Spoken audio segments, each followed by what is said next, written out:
si situation économique bi ñuy dund jamono ji doy na waar mais oui nee nañu yéen la 4e sous-sol ngeen bàyyi réew mi. mais xam nga responsabilité ci ab réew daw ko du kilifteef nit boo am nga responsabilité mais responsabilité bu ñu ko amee aujourd'hui bu ñuy laaj réew mi xamoon nañu réew mi. mais malgré tout def nañ ay promesses yooyu nañu ko réaliser mais boo xoolee ba xool tey jafe-jafe yu ñu am mooy tout le monde l'a reconnu, le Premier ministre lui-même l'a reconnu. Il dit qu'on n'a pas de problèmes politiques, aussi on a des problèmes politiques. Peut-être que pas aussi graves que les problèmes économiques. Amadou Ba l'a rappelé hier dans son discours, en disant que les problèmes réels que nous avons, c'est les problèmes économiques. Mais problèmes économiques yooyu bu ñu defee diagnostic bi ba pare Mamadou Awa xam ni lii la fii la jógee ak fii la jaar mais bu boobaa ñu xam solution yi pour le Sénégal xam nga moo tax bi sooy fàttaliku fii c'est sa émission mos nañ fi wax ñu ne ma woy prononcé sur ay affaire rapport de la Cour des comptes yooyu ma ne wax d'accord mën naa ci prononcer mais je me prononcer sur le plan politique. Tey je loue le courage de Pape Malick Ndour oui. qui sur ces questions a montré beaucoup d'engagement et beaucoup de compétences alors qu'il n'était pas responsabilisé à son temps sur ces questions-là. Mais man lan laa waxoon tey ñooñu su may xarit sax mere woon nañ ma dama ne man ñi may xaar ginnaaw ndem si yàlla Moustapha Ba génn na àddina. ñaari nit laa ci xaar ci loolu ñu wax ci réew mi dégg parce que Sonko dafa jël télé ak rajo wax. accusé leen ñooñu. muy Amadou Ba ak Abdoulaye Daouda Diallo doivent se prononcer. moi je suis très clair man li ma ciy défendre lu ma ciy wax mooy argument yi ñu ma jox mais man mosuma toog conseil des ministres ñu ne falsifier leen ay comptes. mosuma toog conseil des ministres mosoo yëg lu mel noonu. mosuma toog conseil des ministres président de la République autorisé ou bien wax ni dette bi li ngeen chiffre bi ngeen wax laq leen ko amul fenn fu ma ko fekkee. yàlla moo tax ma ñu. de deux choses l'une kon nag bu amee soit yëgoo ko wala ñoom ñoo wax lu amul bu amee administration bi. moo war a nekk responsable. parce que administration bi fi nekkoon démb moo fi nekk tey. mais loolu war nañ ko mën a xoolaat naka la ñuy xoolaatee mu bañ am aussi conséquence ci réew mi. parce que xam nga dafa am conséquence jamono ji par rapport ak leur sortie peut-être. premier ministre l'autre jour nee na réew mi depuis 1 an. partenaires yi génnewuñu dara. mais le pays est debout. le pays il est debout si le pays était en ruine il ne serait pas debout. alors que benn xaalis jugul bitim réew ñëw. mais wala li ñuy leb sax c'est pour payer de la dette et pour payer des agents de l'État. kon yooyu dafa laaj ay consensus fort pour que réew mi bañ a surux.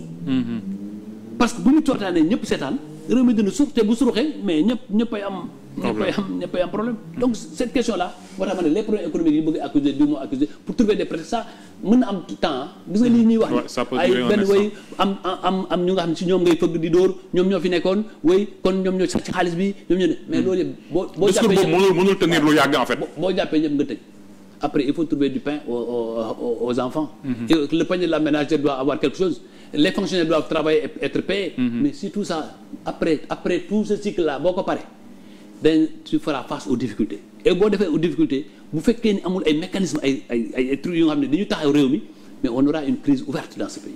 mais nit daf ko war a bàyyi. ça risque d'arriver cette crise. mais nit dafa war a gàttandu yooyu. mais justement est-ce que gis nga si ñoom capacité boobu noonu.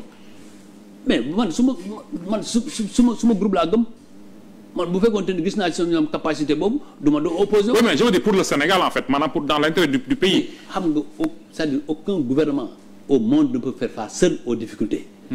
Aucun gouvernement au monde s'il n'a pas un soutien populaire massif ne peut faire face. Ils ont ce soutien populaire. Mais ils le disent toujours 54% lañ am 130 députés. mais sama bul nax sa bopp ñun amoon nañ ko bul nax sa bopp ce soutien populaire là il est contextuel. Après un moment arrivera où les gens feront face aux réalités. Et boo defee face aux réalités il y a que deux chemins nga continuer di dóor ou bien nga subir. En ce moment là foofu ci ban ressort ngay laal donc populisme bi politique politicienne bi dana am moment bu mu jeexee. mais kon nag lu ñu mën a discuter ak réew mi ci lu nga xam ni mu ngi jëm ci système politique bi mu ngi jëm ci démocratie bi naka la ñuy def ba nga xam ni li Abdou Nguer lu dal Abdou Nguer. warul dal ci benn réew. benn xale bu toog def chroniqueur wax am ñeneen ñu ngi xam ne chaque jour ñu ngi saaga nit ñi. nga bàyyi leen ñooñu ki am na ko nga xam ne sax dafa dem après ñu ne dafa dof subitement il est devenu fou. mais tout ça mais ça se règle où. Le jeune Abdou Nguer là il est en prison depuis lors les gens quelle est la réaction au Sénégal. instruction lañ ko yóbbu lu rëy qu'est-ce qu'il a fait ban instruction depuis boobu lan mooy réaction nit ñi lan mooy réaction journaliste yi lan mooy réaction politique yi. lan moo war a nekk seen réaction. mais apparemment j'estime que benn mbir. taxaw dégguloo président de la République mu ne peuple bi def pression sur la justice. sur le ministre de la justice. et sur la justice mais. peuple bi bu bëggee là il parlait du peuple de Pastef.